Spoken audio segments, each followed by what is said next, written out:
Ávöxtur sannleikans. Orð Guðs í hjarta manns. Lifandi vegurinn. Opinberunarbókin 4:3. Hebreabréfið 10:20.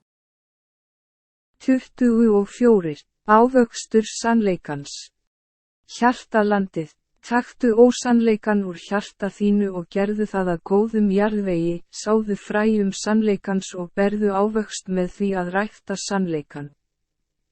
Endurheimta land, finndu ósannleikan sem Biblían segir að þú eigir að henda eða ekki gera, taktu hann úr hjarta þínu og gerðu hann frjóan jarðveg. Að gróðursetja fræ sannleikans. Finndu sannleikan sem Biblían segir að varðveita og gróðursettu fræ sannleikans í hjartareitin úr frjósömum jarðvegi, ræktaðu hann og berðu ávöxt sannleikans. Ávöxtur sannleikans. Ávöxtur sannleikans. Verkefni. 1. Verkefni, henda því. 2. Verkefni, ekki það. 3. Verkefni, haltu því. 4. Verkefni, gerðu það. Verkefni, gerðu það. Taktu ósannleikan úr hjarta þínu og gerðu það að góðri mold. Lifandi vegurinn.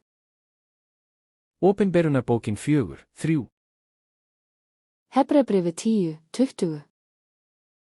Kólossobréfið 22:03. Þér þrælar, verið hlýðnir í öllu jarðneskum drottnum yðar, ekki með augnaþjónustu, eins og þeirra mönnum vilja þóknast, heldur í einlægni hjartans og í ótta drottins. Kólossobréfið 23:03. Hvað sem þér gjörið, þá vinnið af heilum huga, eins og drottin ætti í hlut, en ekki menn.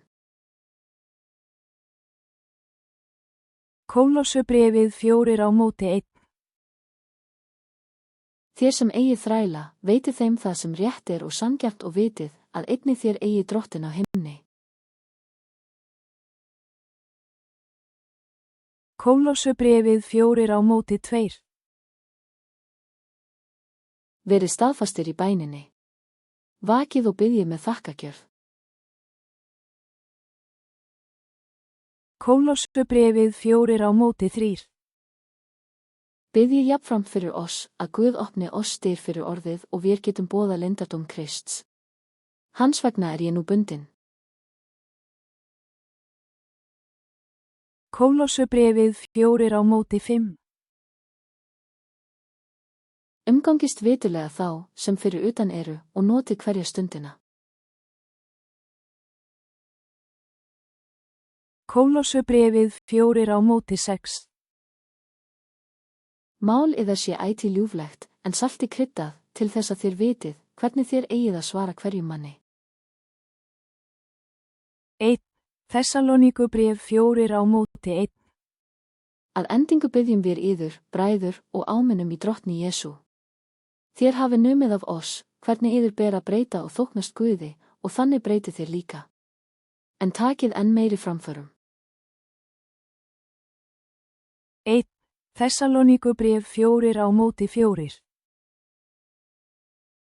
Að sérhver yðar hafi vit á að halda líkama sínum í helgun og heiðri. 1. Þessaloníkubréf 11:4. Leitið sæmdar í því að lifa kyrlátu lífi og stunda hver sitt starf og vinna með höndum yðar, eins og við höfum boðið yður.